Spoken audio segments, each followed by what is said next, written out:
representando a Rede Dora São Paulo, projeto de organização da Rede de Doenças Raras do Estado de São Paulo. Doutora Carmela Grindler, coordenadora do projeto de implantação de política nacional de assistência integral à pessoa de doença rara do Estado de São Paulo.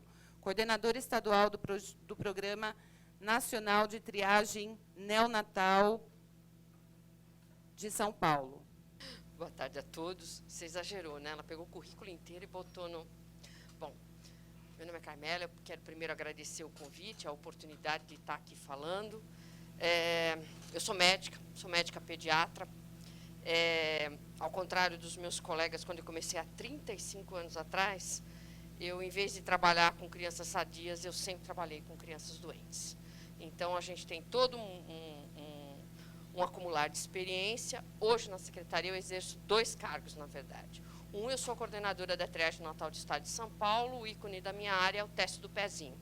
Acho que todo mundo já ouviu falar do teste do pezinho, que é um exame que a gente faz no pezinho do bebê logo depois do 2º dia de vida, e a gente detecta as doenças antes que elas manifestem sinais e sintomas. E aí propõe-se uma intervenção terapêutica e a maioria a proposta é que ou a gente bloqueie a doença, como no caso do hipotireoidismo congênito, em que a gente trata e essa criança é uma criança normal, ou que a gente retarde a evolução progressiva de uma doença que é crônica e incurável, porém o prognóstico de vida é muito melhor quando você faz a detecção precoce e faz o que a gente chama de o tratamento oportuno. Além disso, a Secretaria da Saúde, baseado nesse corolário, porque todas as doenças do teste do pezinho são doenças raras. Todas são genéticas, todas são congênitas e todas elas são incuráveis. Essas são as características fundamentais desse grupo de doenças em que a gente faz o diagnóstico no teste do pezinho. Dentro dessa situação, a Secretaria de Estado da Saúde optou a vinculação do Programa Nacional de Triagem Neonatal, lá no meu núcleo, e também o projeto de implantação da política de doenças raras no Sistema Único de Saúde no Estado de São Paulo. Não sei se vocês têm... essa área pública ela tem uma série de linguagens ou maneiras de pensar que é importante que a gente vá conversando. Qual o significado de um país como o nosso, que tem uma assistência universal, que tem um modelo do que seja a assistência universal? Nós somos, na verdade, o único país do mundo neste modelo. Isso é importante, já que no meio de tanta desgraceira, né, alguma coisa... Nós somos protagonistas no mundo, dentro do que a gente está vivendo nos últimos tempos. Acho que é importante a gente ter orgulho das coisas que a gente tem de bom. Então, o Sistema Único de Saúde é o maior programa assistencial, tratando-se de assistência à saúde do mundo inteiro. Não há nenhum programa no mundo similar ao nosso. E esse é um grande desafio nesse exato momento, porque no exato momento está se discutindo o desmonte desse sistema, que foi uma conquista, que agora está chegando aos 27 anos. Tá? Além de ser um programa universal, e é fundamental esse conceito, ele tem diretrizes de organização de governo, e a gente diz que o sistema é tripartite, federal, estadual e municipal. O que quer dizer isso? Que o dinheiro ele emana de 3 fontes, para o bem e para o mal. Isso é um problema. Tá? Porque, na verdade, tecnicamente, o governo federal deveria dar para a saúde 10% do produto interno bruto. Hoje não chega a 6%. Com corrupção ou sem corrupção, ele hoje não chega a 6%. Tá? O Estado ele tem que contribuir com 12%. O Estado de São Paulo está chegando a quase 15% de contribuição dentro do seu programa interno bruto. E há municípios que estão chegando a 28%, 30% do seu produto interno bruto para fazer uma função na saúde para manter a sua população. A razão é simples. Alguns dizem que é hora eleitoral. É lógico. O munícipe ele tem uma visão muito clara do que é feito para ele. Não na cidade de São Paulo, que nós estamos chegando a 12 milhões de habitantes, né? Mas não é a realidade do resto do país, nem é a realidade das outras cidades. Então, o munícipe, nos pequenos municípios, tem uma visão muito clara do que acontece. E isso pressiona o sistema para que as coisas funcionem de uma outra maneira. Pensando dessa maneira, qual a importância de ter uma política nacional? É simples. O dinheiro vem da área federal, a ação acontece no estado ou no município. Se não há política, não há dinheiro. É muito simples. A equação é exatamente essa. Então, quando a gente fala, eu sou representante da política, é isso, gente. Tá? Vocês precisam entender o que quer dizer isto na prática. Tá? Então, eu vou falar um pouco de doenças raras para que vocês se posicionem onde é que Marie Charcot entra. Tá? Porque a lógica do sistema não é trabalhar por patologia, e sim trabalhar por bloco de patologias. E vocês são a principal patologia dentro do bloco das neuropatias periféricas degenerativas. Tá? Por que é que você está falando essas... Porque é assim, o nome das coisas é fundamental para que haja um alinhamento. Se nós não usarmos os termos corretos, o alinhamento não acontece. Isto é como programa de computador. Se eu fizer a pergunta certa, o computador me dá a resposta. Se eu formular a pergunta errada, mesmo que eu ache que ela está certa, o programa não responderá. E eu vou achar que o programa é porcaria, vamos jogar fora esse programa. Não, eu fiz a pergunta errada. O programa não respondeu o que eu perguntei. Porque, provavelmente, o programa não foi programado, vamos dizer assim, para responder o que você está perguntando. Então, é importante, quando a gente fala de direitos das pessoas, é importante elas se situarem dentro do sistema, e eu estou falando do Sistema Único de Saúde, para saber quais são os seus direitos. Porque a gente se apercebe que as pessoas fazem perguntas, muitas vezes, que demonstram que, muitas vezes, elas não sabem nem o caminho que elas devem percorrer para obter aquilo que lhe é necessário e fundamental. Né? Aí começa, muitas vezes, a ter uma certa disfunção, porque é assim, ele não quer defender as neuropatias periféricas degenerativas. Ele quer defender essa que eu não sei nem qual é o nome. Dá para entender? Então, é importante a gente saber fazer a pergunta correta para obter a resposta correta. E o atendimento, sim, real das minhas reais necessidades. Porque se você começa a fazer assim, eu quero o neurologista que seja especialista da rebimboca da parafuseta. Isso não acontecerá. Dá para entender? Então, fica todo mundo muito confuso na busca dos seus direitos, que, na verdade, dentro do Sistema Único de Saúde, trata-se da assistência em saúde. É isso. Muito simples, né? Mas é real. Então, eu vou falar, na verdade, sobre as doenças raras, para que vocês façam o viés e se coloquem dentro do que a gente está colocando aqui. Tá? Esses são os títulos. No mundo todo, isto varia de acordo com o país ou com a região do mundo. Esse é um viés importantíssimo. Aqui ninguém está criando a roda. Ninguém está inventando nada. Tudo isso tem no mundo inteiro. A Europa inteira tem um programa de assistência à pessoa com doença rara. A maioria absoluta dos estados americanos tem. Quem não tem? A Índia não tem. A Índia não tem. Mas o Irã tem. Vejam que paradoxal. O Irã tem um programa, que é modelo. Né? Então, assim, é importante a gente olhar o que o resto do mundo fez, porque nós evoluímos. E, como tal, não precisamos ser criativos. Precisamos fazer o que a gente chama customizar o programa. Então, o que eu faço na secretaria hoje é customizando as políticas, para que elas possam se tornar, de fato, viáveis e atender a população, e particularmente a população do estado de São Paulo, que é de 47 milhões e 800 mil. Saiu essa semana a estatística do IBGE. Né? Somos 25% da população deste país. 25% da população deste país. Né? Nós estamos falando do estado mais populoso da União, e estamos falando do estado mais complexo da União. eu tenho 46 hospitais de ensino na saúde, sendo que nenhum deles é federal. Você vai falar, mas eu conheço a Unifesp. Deixa eu te falar, o Hospital São Paulo é de gestão da Secretaria de Estado da Saúde. Ele é um convênio com a Universidade Federal. Tá? Então, os nossos hospitais ou são estaduais ou são municipais. Então, lembra aquele negócio da grana? Aham. Bom, então, assim, o mundo, há lugares do mundo em que a gente já fala em 8.000 diferentes doenças raras. E é isso mesmo. A genética e a medicina biomolecular estão trazendo um olhar que, ora, está abrindo caixinhas pretas de coisas que a gente não sabe e que nós estamos aprendendo, tá?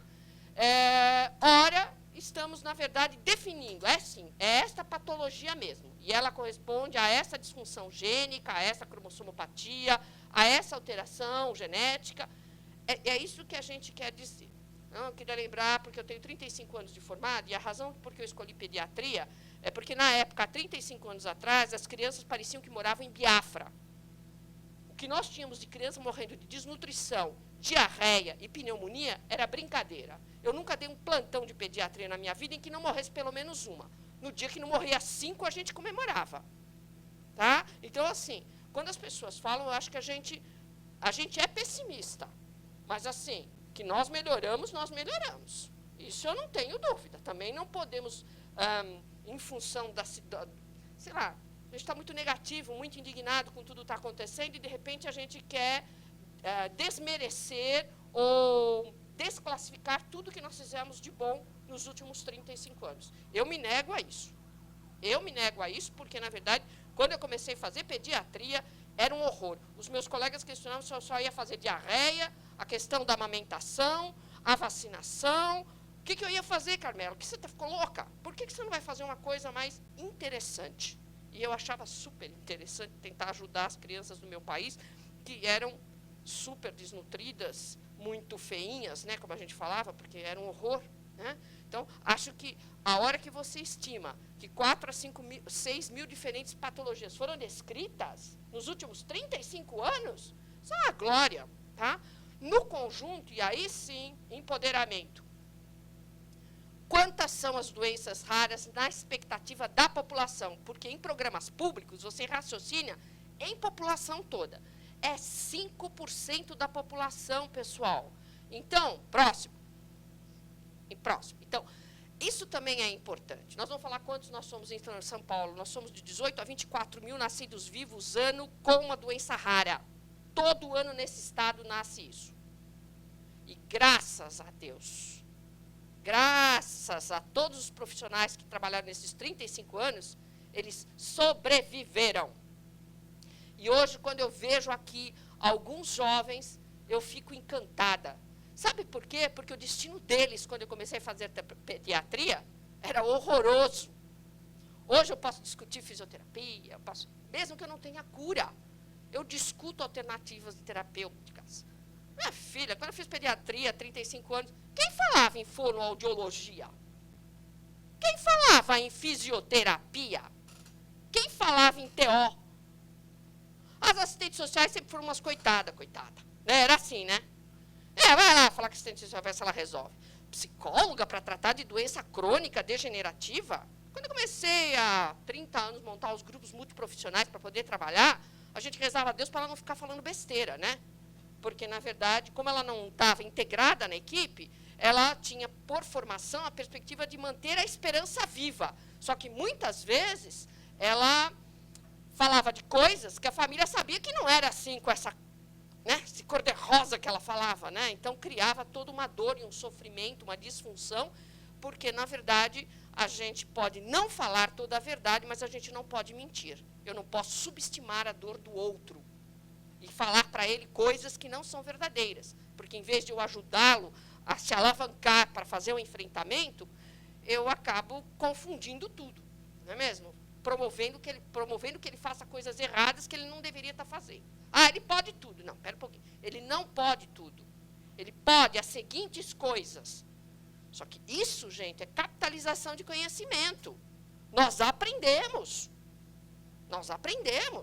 Tá? E aprendemos também com o resto do mundo. Por exemplo, para quem não sabe, até 2014, nós não tínhamos o conceito de doença rara. Não se definia doença rara nesse país. Pode. Hoje nós definimos, porque nós assumimos, enquanto Estado com letra maiúscula, que doença rara é aquela que acomete até 65 a cada 100 mil indivíduos, ou seja, 1,3 para cada 2 mil indivíduos. 1,3 das minhas crianças anualmente já nascem com uma doença rara. Nascem. Tá? Se elas vão desenvolver essa doença no pós-natal imediato, se elas vão fazer isso aos 5 anos, aos 10 anos, aos 12 anos, deixa eu te falar, a genética é pérfida. O doutor aqui, que é geneticista, me desculpe, mas a genética é pérfida. Ela já está programada. Ela já está programada. Ou nós mudamos nosso estilo de vida, aquelas patologias que nós podemos fazer as intervenções para fazer mudanças, ou ela vai se manifestar. Não tem como segurar. Né? Então, acho que isso é importante. Tá? Então, próximo. Tá? 75% das patologias, das doenças raras, elas já se manifestam na infância. Então, qual é a importância de gestor público saber tudo isso? Porque quase nós não temos pediatras. Os pediatras estão... eu, por exemplo, sou um dos últimos dinossauros, provavelmente. Né? Então, não se pode descartar o profissional que cuida de crianças, que fazia antigamente o acompanhamento, que chamava puericultura, e neste acompanhamento, ou seja, ele não viu uma foto, ele viu um filme, e neste filme ele ia vendo algumas disfunções no andar, no pé, no braço, tem alguma coisa de errado, espera aí, deixa eu pensar, o que é que eu vou fazer, para onde vou encaminhar, onde vou colocar essa criança para uma avaliação complementar. Né? Hoje, isto está fora de moda. A gente diz que pai... não estou culpando os pais, não, tá? Porque isso é um conceito governamental. Levar o carro na revisão, todo mês, ou uma vez por ano, ou a cada 6 meses, chegar lá e o cara falar que seu carro não tem nada, todo mundo sai feliz. Levar o filho para uma revisão periódica e o pediatra dizer que o filho dele não tem nada, que saco, eu não volto da próxima vez. Porque se era para ele me falar que não tinha nada e não vai me dar nem um remedinho, é melhor não ir lá. Veja que são conceitos diferentes que a gente tem que evoluir culturalmente para entender a importância do segmento e acompanhamento de uma criança que, a priori, não apresenta nenhum sinal e sintoma, mas que, na evolução, vai fazendo pequenas alterações que me permitem a detecção precoce. E, provavelmente, as histórias serão escritas de uma maneira diferente. Né? 30% dos indivíduos morrem antes dos 5 anos de idade e, pasmem, a maioria deles morre sem diagnóstico. Porque aí ele apresenta alguma disfunção, ele apresenta, por exemplo, uma infecção, uma complicação, e ele acaba obtuando antes mesmo que se faça o diagnóstico. Qual que é a importância de fazer um diagnóstico numa família, numa doença dominante, autossômica recessiva ou uma dominante? É a família. A família é importante. A identificação da família de risco e o cuidado dos seus membros e a orientação para os membros todos dessa família é fundamental. É fundamental. Então, assim, não é a criança que está doente. Esta família precisa de um cuidado, de uma orientação mais integral, mais global. Não para estigmatização. Marcou.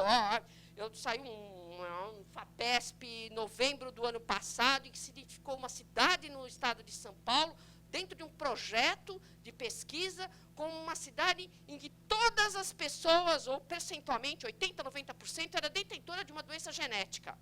Eu quase morri. Porque ética foi feita para ser usada. E é antiético você apontar o sigilo, o respeito, a informação, ele é fundamental nas relações humanas. Aí eu penso assim que o cara da cidade vizinha vai falar, não quero que meu filho case com a mulher daquela cidade todo mundo é bichado, imagina se eu vou querer que case lá. Pode uma coisa dessa? Pode mesmo? Que isso? Onde nós estamos? Para onde nós estamos indo? Isso não pode acontecer. A ciência tem que caminhar, mas ela tem que caminhar respeitando as pessoas, nos seus direitos, senão nós vamos acabar confundindo as coisas, não é mesmo?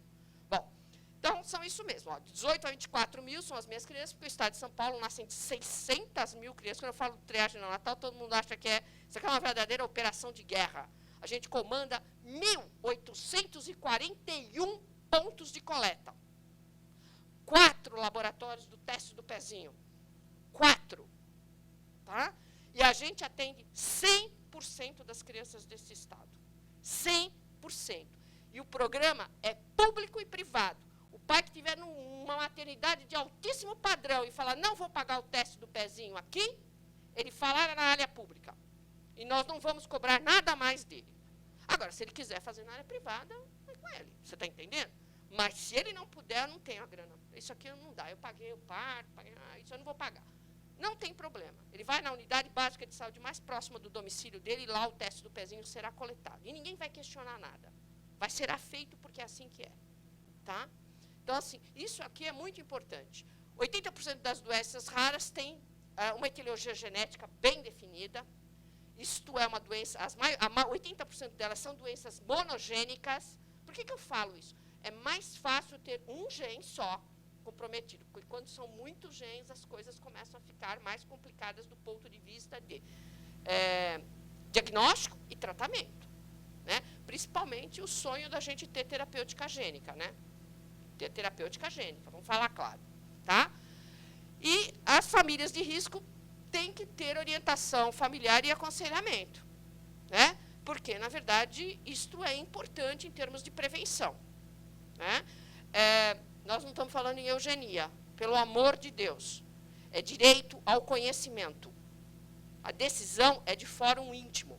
Cada pessoa deve saber para si o que quer e para a sua família. Isso é direito. Né? A gente não deve fazer juízo de valor da decisão de uma família, por exemplo, de correr o risco de ter um filho, mesmo sabendo que tem 25% de chance de ter este filho doente. Tá? Mas a gente tem que orientar. O programa de assistência a pessoas com doenças raras, esse é o objetivo geral, esse é o objetivo do Ministério da Saúde e o mesmo do programa de São Paulo, né? Claro, um alinhamento. O diagnóstico precoce com a seleção de suspeitos. No caso das doenças, é o conjunto de sinais e sintomas precoce. Nós estamos com uma proposta que a gente está discutindo com todos os universitários, que é criar um conjunto de sinais e sintomas que faça aquilo que o doutor Wilson falou. Levante a lebre, tipo, pense nisso. Não é para pensar em Charcot-Marie-Tooth, porque isso é um diagnóstico especializado. Mas neuropatia degenerativa ele tem que pensar. E aí a gente tem que, como a gente vai fazer, estabelecer os centros e o usuário, o paciente, porque no SUS ele é usuário. Ele não é meu paciente, ele é o usuário do sistema. Tá? Então, assim, é importante essa nomenclatura em termos de saúde pública para entender. Né? E ele pensar, através desse conjunto de sinais, já estamos com algumas patologias que nós já fizemos, isso é um grande exercício. O especialista, ele sabe muito fazê-lo espremer 10 pontos, que ele acha que são, assim, os sinais maiores desta patologia. Não, acreditem, é um exercício muito importante e difícil. Porque nós estamos falando para ele espremer o caldo e ficar só com o sumo. Porque, não, mas, sabe, talvez, eu quero que você me diga os maiores, porque tem que ter, existe uma história em medicina de artrite reumatoide que foi criado para febre reumática, sinais maiores e menores de Jones. E a gente fala para os especialistas, vamos voltar às origens, vamos fazer os sinais maiores e menores. Porque o colega que está lá na ponta do sistema, na unidade básica de saúde, que está, por exemplo, no assentamento de terra, em Primavera, Presidente Prudente, acredite, ele está muito longe da realidade de São Paulo. Muito longe. Né? E eu tenho que ajudá-lo a também pensar de uma maneira bem pragmática e bem simples. Porque senão ele não consegue saber nem o que ele faz, qual é a primeira ação que ele deve fazer para promover o diagnóstico. Né? A gente vai operar em rede, eu vou mostrar a rede para vocês. Tá? A educação para a população, isso aqui que vocês estão fazendo, eu acho de importância fundamental. Né? A seleção das famílias de risco para que a gente possa fazer o aconselhamento e, provavelmente, orientar planejamento familiar. Isso é uma área que deverá crescer. colega ali fez uma pergunta hoje sobre fertilização in vitro com seleção de gametas, na verdade. Traduzindo o que ele fez, o que ele falou. O Estado de São Paulo tem unidades que fazem isso. Tem unidades de planejamento familiar. Tá? Então, eu acho importante porque há possibilidade, sim. Tá? Não é fácil, leva em média 8 anos, e eu já estou te falando, mas para, por exemplo, uma mulher jovem, como a gente já fez, que tinha 21 e já tinha o diagnóstico, como ela falou para mim assim, pô, eu tenho um filho doente. E é isso mesmo, ela já tinha um filho doente. Tenho 21. Com 28, nem entrei na faixa de mulheres de alto risco, não é mesmo? Eu falei, claro, é isso mesmo. Ela falou, então vamos lá, vamos fazer o processo, vamos para a fila com todo mundo. Eu vou ajudar também as outras mulheres, né, a fazer o enfrentamento do que a gente tem feito. Essa fertilização foi feita no hospital estadual, que é o hospital de Pérola Byton, que tem um setor que faz isso. Tá? Então, assim, isso tudo é muito importante, porque está na área pública. Alguém sabe quanto custa uma tentativa de fertilização? Eu posso te falar, 30 mil reais. É todo mundo que pode? Não. Por isso, a gente tem que oferecer para todos. E os que não podem também ter a mesma chance do que podem. A injustiça está aí, né? Acho que é importante isso. Melhorar a qualidade de vida, fazer a inserção social, e aí o conceito de reabilitação não é o conceito de cura, é o conceito de amortização de dano e possibilidade de autogovernabilidade das suas necessidades. Independência. Doença crônica tem 2 marcas, a deficiência e a dependência. Né? E isto, para a gente, enquanto ser humano, eu que já estou com 60 anos, eu já posso falar para vocês o que significa. Tá? É muito complicado do ponto de vista emocional o enfrentamento disto. Todo mundo quer ser autossuficiente. Ninguém quer ficar dependente. Eu posso te pedir um favor. Isto é uma situação. E outra, eu ficar esperando você fazer por mim. É uma outra situação. Tá? E eu acho importante que a gente entenda esse conceito de reabilitação, porque senão fica selecionando pessoas que vale a pena investir em reabilitação. Não é isso. Todo mundo vale a pena investir em reabilitação. Não é um grupo sim, um grupo não. Isso não é possível, isso, tá? E as metas são essas: diminuir a morbidade, diminuir a mortalidade. E aqui está o grande cacife dentro da... Por que estamos fazendo uma política? Porque eu diminuo o custeio em saúde. À medida que eu diminuo morbidade, eu diminuo internação hospitalar, eu diminuo permanência em terapia intensiva. Saúde é cara, extremamente cara, em todo lugar do mundo. Não existe saúde barata. Não tem esse negócio de saúde para pobre e saúde para rico. Isso não existe na prática. Na verdade, a gente tem uma saúde só. E ela tem que ser igual para todo mundo. Porque, senão, a gente não faz justiça social. Não é mesmo? Então, assim, isso aqui é importante e os gestores estão muito interessados aqui. É o que eu faço hoje em dia. Páginas A4, planilhas claras, e digo assim, você tratar o cara, ele custa tanto. Se você não tratar ele, sabe por quê? Porque ele não vai morrer. Dá para entender? Ele tem vida longa. Longa vida. E nessa longa vida tem um custo para a saúde. Bom, então agora está todo mundo interessado. Agora já mudou. Tá? Isso é um exercício que eu fiz agora nos últimos 6 anos, que tem, de alguma forma, mudando um pouco o mecanismo de raciocínio das pessoas. Tá? Próximo. O problema das doenças raras está aqui. Aquele diagnóstico precoce que a gente fala, a gente não pode esquecer que as primeiras manifestações são relativamente frequentes e são muito comuns. Os sinais e sintomas são comuns às outras doenças. Alguém falou aqui que o pai, você falou, a minha avó, então a gente falava que ela era velha. É isso. Tá? Então é isso. Separar os sinais e sintomas e dizer que isto é patológico de coisas que são naturais do crescimento e desenvolvimento, do processo de envelhecimento, de atividades profissionais. Né? Olha, senta no computador, o cara senta o tempo todo torto, a vida inteira no computador, aí ele tem lesão de esforço. Então, eu acho que a mão dele, o braço dele está fora, porque, na verdade, ele faz isso, é a profissão dele.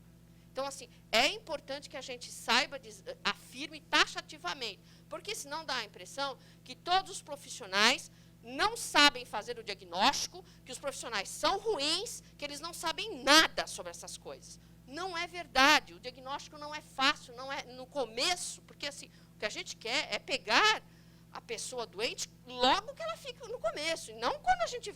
Né, a gente diz que quem não consegue fazer o diagnóstico quando a doença está implantada, aí sim, isso é imperícia técnica. Essa é uma outra coisa prevista, inclusive, em lei, pelo Conselho Regional de Medicina. Não saber fazer um diagnóstico quando o paciente tem um conjunto de sinais e sintomas estabelecidos é infringir o Código de Ética dos Médicos. Ok? Agora, o meu interesse não é fazer diagnóstico depois que tudo está estabelecido. É claro que a gente vai cuidar de todo mundo que está com o diagnóstico estabelecido, mas o conceito, para a gente poder mudar o futuro das pessoas, é pegar o comecinho dessa história toda e dar a essas pessoas uma melhor chance, com uma melhor qualidade de vida. Próximo. Tá? Esses são 600 mil nascidos vivos do estado de São Paulo. Nós temos 9 cidades, nós temos, na verdade, 3, está errado ali, tá? São 3 cidades com mais de 1 milhão de habitantes. A primeira é a capital, a segunda é Guarulhos e a terceira é Campinas. 645 municípios, sendo que 80% deles são menos de 20 mil habitantes. Aquela lei orgânica dos municípios, ela é a famosa o tiro no pé, porque quem tem menos de 20 mil habitantes não tem arrecadação. Portanto, não tem dinheiro para a saúde, não tem dinheiro para a segurança, não tem dinheiro para a educação. Mas tem um cacho de vereador na Câmara, né? Ok? Vocês entenderam? Muito bem. Próximo. Hoje, os 80% dos movimentos do atendimento eletivo, isso é pesquisa, tá, gente? Dos hospitais universitários, porque assim, o SUS é uma pirâmide. A base é a atenção básica. O ápice são os super especialistas da rebimboca da parafuseta. E onde eles estão? Nos nossos hospitais universitários e de ensino. 100% deles, 100% dele. Ele pode fazer clínica privada, é isso, mas ele está lá. Dá para entender? Direto ou indiretamente, ele está lá. E hoje, 80% dos ambulatórios de pediatria, hoje na universidade é assim. Quando aparece uma criança com diarreia, faz-se reunião. Porque é caso raro. Porque vê ter tanta rebimboca na parafuseta, que quando aparece uma criança desnutrida, você pode acreditar, é motivo de... Hoje nós discutimos, porque discutir doença rara é o que nós fazemos o tempo todo. Dá para entender? O tempo todo. Então, quando aparece uma criança com uma doencinha, isso vai ter que ser mostrado para os alunos. Deixa eu mostrar direito, porque senão ele vai lá para a atenção básica, ele nunca vai ver um caso desse. Né? Eu tenho que mostrar aqui, porque ele tem que ensinar. Né? Próximo. Essa é a famosa portaria. O colega perguntou se nós temos uma legislação. Temos sim. Essa é a portaria 199 e ela é seguida de uma outra que é a 985. Está em domínio público, qualquer site de busca você acessa. Acesse a página principal da portaria e, por favor, levante os anexos. São 6 anexos nessa portaria. Portaria é que nem aqueles contratos que a gente firma que tem que ler as letras miúdas. Porque é nas letras miúdas que diz o que pode e o que não pode fazer e quanto vai custar. A página principal é como a gente compra alguma coisa. É linda. Nossa, a página principal, os anexos é que te pegam. Né? Aqueles que a gente fala, a letra é tão miúda que me deu o saco de ler, eu fui lá e assinei. É aí que mora o perigo. Tá? E essa portaria ela é riquíssima. Eu tenho, por orgulho, na minha equipe, eu tenho uma enfermeira, que é a Magda Maia, que é a enfermeira que trabalha comigo, mas eu tenho uma executiva pública, que é a advogada. Carol Ishida, japonesa, capaz de ficar em cima de uma lei umas 3, 4 horas. Eu falo para ela, destrincha essa lei para mim, se eu posso ou não posso fazer. E ela fica lá, baba em cima daquele troço. Eu falei, ainda mais, traduza isso da maneira que eu entenda, porque depois eu vou falar e eu não sei o que eu estou falando. Então, isso é fundamental, conhecer a legislação federal, estadual e municipal, conhecer a Constituição, o Estatuto da Criança e do Adolescente, conhecer a legislação dos conselhos de classe, medicina, enfermagem. Então, eu preciso saber se a enfermeira pode, não pode, se o médico pode, não pode. O médico meu já sei porque é decor, né?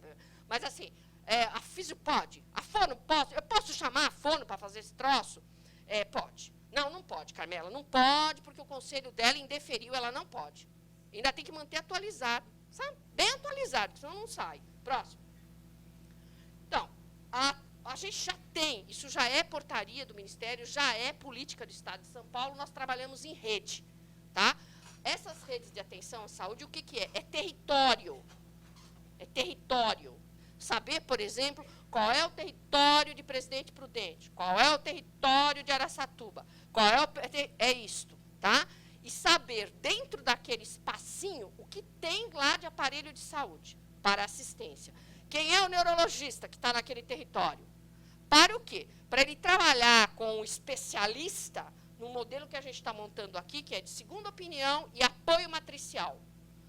Segunda opinião, é uma legislação do Conselho Federal de Medicina que aprova isso. De modo que você possa ir no seu neurologista, que capitaneia o conhecimento da sua patologia, 1 ou 2 vezes por ano. Só que o resto do tempo, aquele neurologista que está no território vai te atender e vai te ajudar. Tá? E não vai mandar fazer como a gente...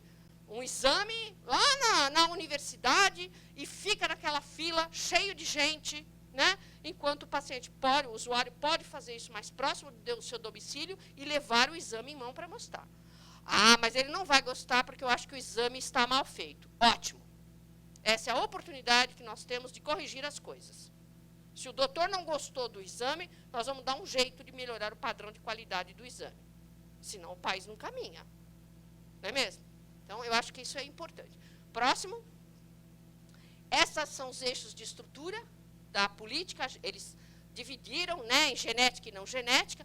Nós estamos trabalhando ali, porque lá estão 80% dos nossos pacientes. E o SUS, o Sistema Único de Saúde, ao longo dos nossos 27 anos de ação, não trabalhou na genética. O Brasil não tem uma política de genética. Ok? Tá? A genética, mas eu vi falar que o cara faz... Sim, 2 programas. Os transplantes, tem estudo genético para viabilizar os transplantes, e a oncohematologia. O resto é por favor, é como o doutor falou. Aí o colega pede para mim, por favor, será que você podia me fazer esse exame? Espera aí, eu tenho financiamento FAPESP, acho que sobrou alguns kits, eu vou fazer para você. Isto é o que precisa acabar, o por favor. Porque tem que deixar de ser oficioso para ser oficial. Próximo. Tá? Foram classificados 2 tipos de serviço, que é aquele que a gente está discutindo aqui, o de maior complexidade e o de menor complexidade. O de maior complexidade deram um nome bonito, Serviço de Referência em Doenças Raras. Tá? E aí a gente vai completar, Serviço de Doenças Raras, Neurológicas. Tá? Esse é o de maior complexidade. Qual é o problema do Estado de São Paulo, que nós estamos aí se falfelando, apesar de que nós somos o Estado da União que mais tem? Nós temos 87 geneticistas. Pasmem, esse país só tem 200 geneticistas no total. Informação de quem? Da Sociedade Brasileira de Genética. Nós chegamos a 206 milhões de habitantes. E nós temos 200 caras? Alguma coisa está errada, né? Acho que faltou incentivo financeiro para a gente fazer carreira, né? Faltou carreira, promoção, incentivo. Né? Aluno só escolhe o que dá dinheiro. Dá dinheiro, ele não vai fazer. Tá? Nós somos um país capitalista. A gente tem que pensar tudo isso, gente, e refletir, porque esse é o momento da gente refletir o que a gente quer deste país. Tá? Então, assim, esse serviço de referência, ele tem que ter um laboratório de genética. Vejam, o SUS não está credenciando o laboratório de genética, mas é pré-requisito que a assistência tenha um laboratório de genética naquelas letras miúdas daqueles anexos. Vocês estão achando que é fácil? Tá, então deixa eu te contar. Os laboratórios de genética pertencem ao Ministério da Educação. Ok? Pesquisa faz parte do Ministério da Educação. Graças a Deus tem FAPESP. Dá para entender? Graças a Deus tem FAPESP. Governo do Estado de São Paulo. Muito bem. Senão, aí então está perdida. Porque se ficar só... Como que vai? Como é que eu vou convencer o pesquisador a sair de um laboratório que foi montado para uma finalidade, que é pesquisa, para passar a fazer assistência, que é uma outra missão. A pesquisa, ela tem começo, meio e fim. O SUS, ele é perene. O que quer dizer perene? Tem que ter RH, e os geneticistas, e todo o seu laboratório, é um RH extremamente sofisticado, A grande maioria deles recebeu, inclusive, suplementação de formação lá no exterior. Não fomos nem nós que formamos eles. Tá? A planta física e a tecnologia, gente. Aquele que o doutor falou aqui, que o exame, um exoma, custa de R$ 7.500, custo. Vai fazer na área privada, 15 mil, eu te dou até o endereço. Tá? Agora, eu pergunto para os senhores, quem é que custeia tudo isso? Quem é que consegue arcar com um custo desse tamanho? Deve ser aqueles 2% dos brasileiros que são extremamente ricos e não se preocupam, né? Então, para eles, tudo bem. Mas a maioria da população, mesmo uma família de classe média e média alta, ela precisa disso aqui como apoio, senão ela não vai dar conta de tudo que ela tem que fazer. Porque se ela for fazer tudo na área privada, ela não vai conseguir dar sustentação ao atendimento de todas as necessidades. Estou certa? Então, tá. Próximo. Eles também fizeram também está lá nas linhas, e a gente está montando também no paralelo. Qual que é a importância de você ter o protocolo? É isso. O protocolo clínico é aquele que diz como eu faço o diagnóstico e quais são as possibilidades terapêuticas. Tratamento é uma forma, se eu tiver um remédio, ele é um tratamento medicamentoso dentro de um arsenal terapêutico. Tá? O conceito de terapia é muito mais amplo. Tá? Então, a questão da gente montar protocolos clínicos, e eu não preciso dizer que quiropraxia, cadê o doutor? Não está no SUS, né? Não, ótimo, muito bem. Ok? Não existe quiropraxia no SUS. Aí eu posso introduzir quiropraxia. Se eu fizer o protocolo e provar pela medicina baseada em evidências e pela avaliação de tecnologia em saúde, que são metodologias de avaliação técnicas, que isto é importante para um grupo de pessoas, eu posso importar isto para o SUS. E posso custear esse tratamento pelo SUS. Todo mundo está entendendo qual a importância desse protocolo? Isso. Próximo. Tá? E o serviço de referência que deverão de ser de assistência mínima. Estou acabando, já acabou já. Tá? É porque aqui estão os pré-requisitos. Próximo. Tá? O outro, que é o de menor complexidade, ele recebeu esse nome, o serviço de atenção especializada. Esse não precisa ter laboratório de genética. Tá? Ele só vai fazer assistência. Mas ele tem que fazer convênio com quem tem laboratório de genética, para poder fazer o fluxo da rede. Ele atende, levanta a hipótese diagnóstica, pede o exame e manda. Ok, próximo. Tá? Esses são os departamentos regionais de saúde, para falar aquele negócio de território. As RAS, que eu falei, as regiões de saúde, para vocês saberem que o estado de São Paulo se divide em 17 regiões de saúde. Tá? E cada uma delas tem relações entre si, ou são autossuficientes em si próprias. Próximo. Tá?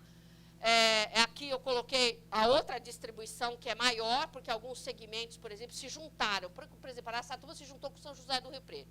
É simples, porque Araçatuba não tem aparelhos da saúde. São pouquíssimos aparelhos da saúde na região de Araçatuba, e São José do Rio Preto, então, por determinação governamental, acolheu Araçatuba. Não foi muito voluntário, mas teve que fazer. Próximo. Tá? Não foi muito voluntário.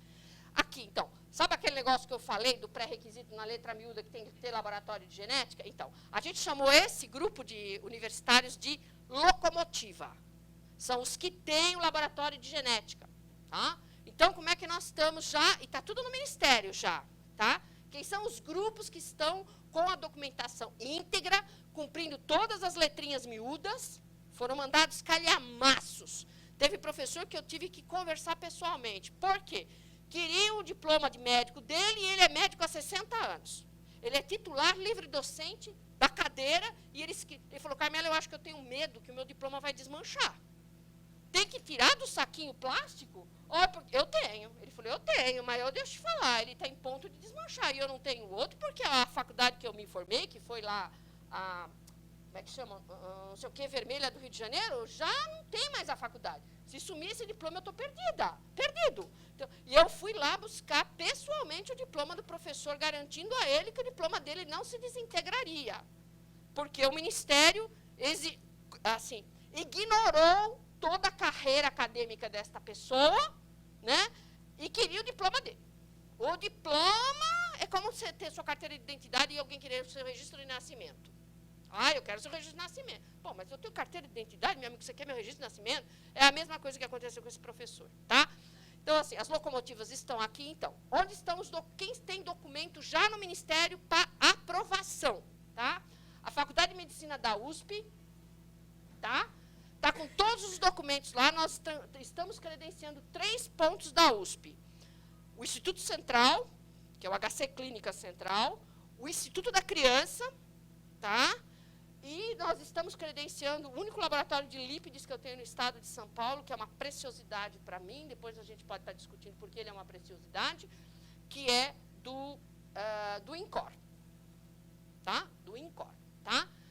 A Unifesp e a Santa Casa de São Paulo estão mal das pernas. Estamos com muita dificuldade para que eles, né? A doutora Cari está aí, se não tiver, já falei até pelo telefone. Cari, nós temos que ter uma conversa in off. Você está entendendo? Porque se a coisa não vai de cima para baixo, vai ter que ir de baixo para cima. Né? É assim que as coisas são, tá? A Faculdade de Medicina do ABC, que provavelmente, pasmem, deve ser a primeira, o Caio Parente deve ser o primeiro geneticista a emplacar isso aqui, porque ele mandou redondo para o Ministério.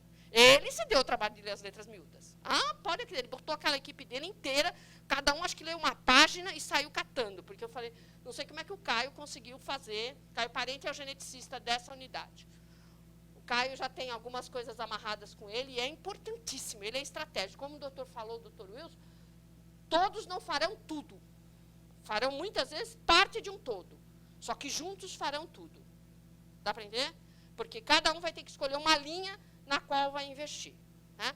O Caio, por exemplo, vai me ajudar na deficiência de biotinidase, que é um dos exames do teste do pezinho, que eu preciso da genética. Então, ele está há 2 anos montando para mim a linha de confirmação. Tá? E é importante, deficiência de biotinidase. Biotina é uma vitamina. Falta essa vitamina, a criança fica com retardo mental.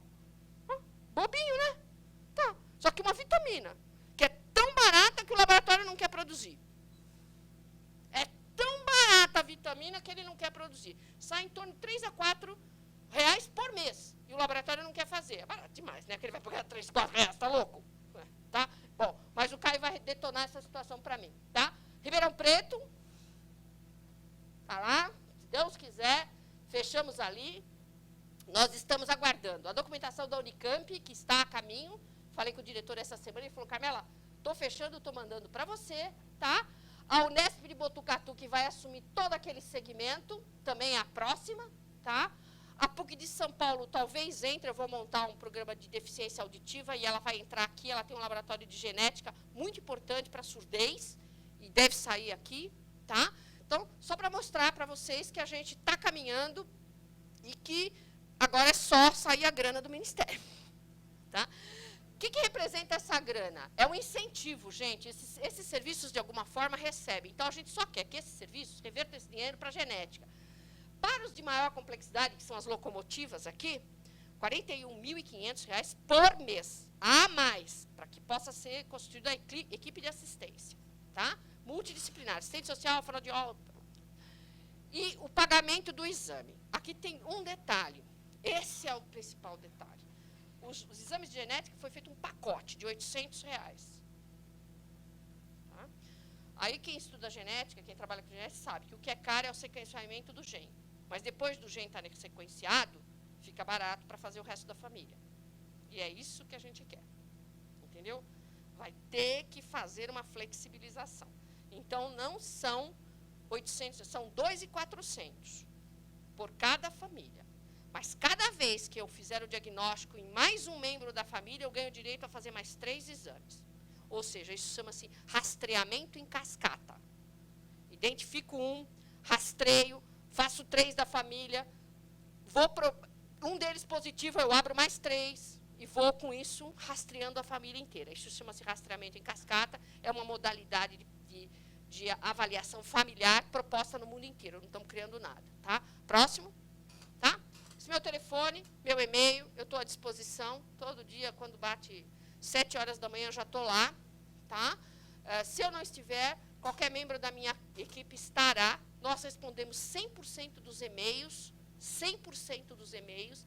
A secretaria tem um acesso direto da página. Se você quiser não se identificar, você pode entrar via contato web no próprio site da Secretaria Estadual da Saúde.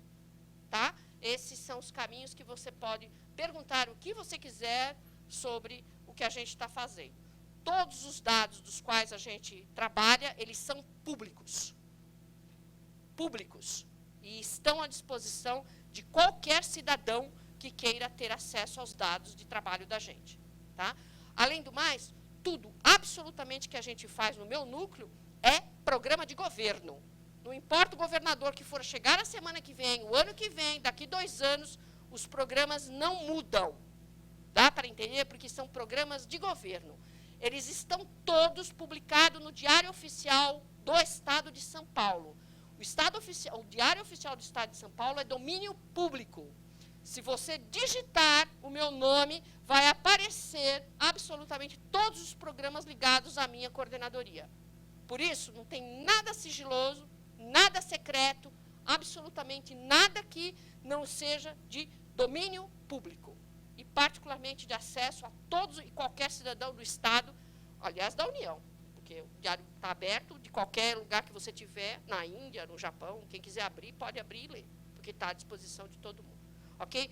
Muito obrigado pela atenção. Desculpe eu me prolongar aqui um tempinho mais, mas eu acho que é importante sintonizar vocês, onde é que vocês entram nessa história toda, até para responder aquela pergunta que a moça falou ali aquela hora.